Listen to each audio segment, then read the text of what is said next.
being nosy. But anyway, yeah, so this is the new to me, old to other people, Saab 9.3 Turbo. It is a 1996. It is 2.0 with the Mitsubishi Turbo. Yep, I got the big T, not the little T.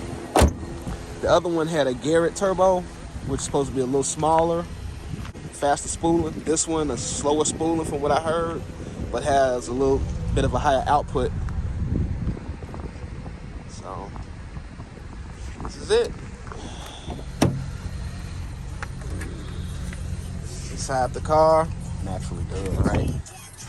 Then in the back, place the blower motor assembly as well as the resistor, so I can have a little heat. Let's see, I did a battery, headlight, tire. It just seems, if I was to take a guess on the history of this car, it probably has some good owners because it just seems real smooth, real, well maintained.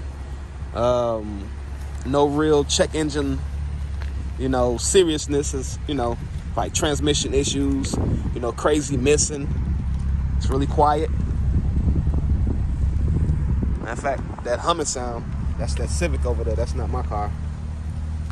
But I do have a check engine light. It's showing random misfire, which is pretty common with these cars from what I heard. So I'm gonna do a coil. I'm gonna do the coils, spark plugs, my temperature gauge. I have to I have to let it idle for a while for it to get up the temperature. Just let me know that it's stuck open.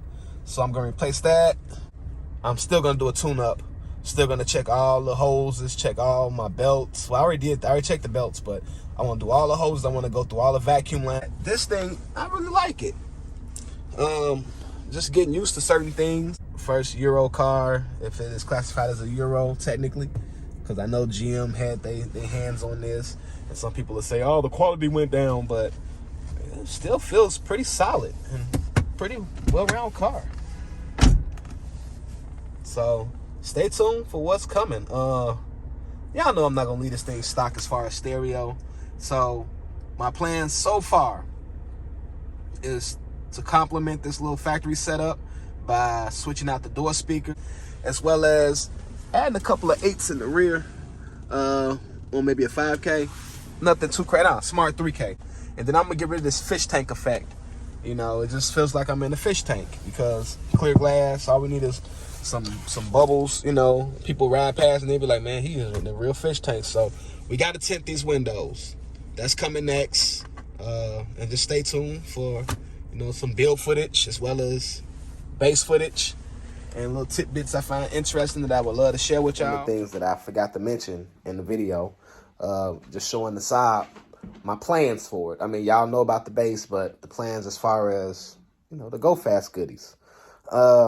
I definitely want to do a catback exhaust. I want to get rid of that big, huge resonate up under there. Do an intake, and get a tune.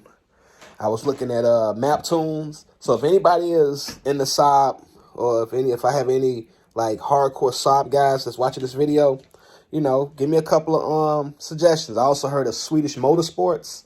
Like I said, all this is relatively new to me.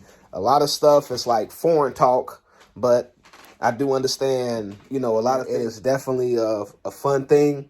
Oh, and as far as Saab goes, y'all been under my radar for a long time. I knew about Volvo. I knew the capabilities of Volvo, but never really knew about Saab. And just looking at the history on Saab, watching a bunch of videos, as well as just doing research, Googling the crap out stuff. But from what I've learned, oh man. So you mean to tell me Saab was like one of the first car companies to actually offer turbocharged engines, and they're like the pioneers in it? That's amazing, because I always thought Japan or like the US was, pioneers with it, but pretty cool to know. But anyway, y'all wonder what I was doing. I'm looking at this jelly here. I just came back from the breakfast spot. I'm about to eat this breakfast, edit this video. Hopefully I'll post it up. All I got to say to y'all is peace and bass. Give it out. Keep it audio. No, I'm actually trying to make a video, a YouTube video. You're in it.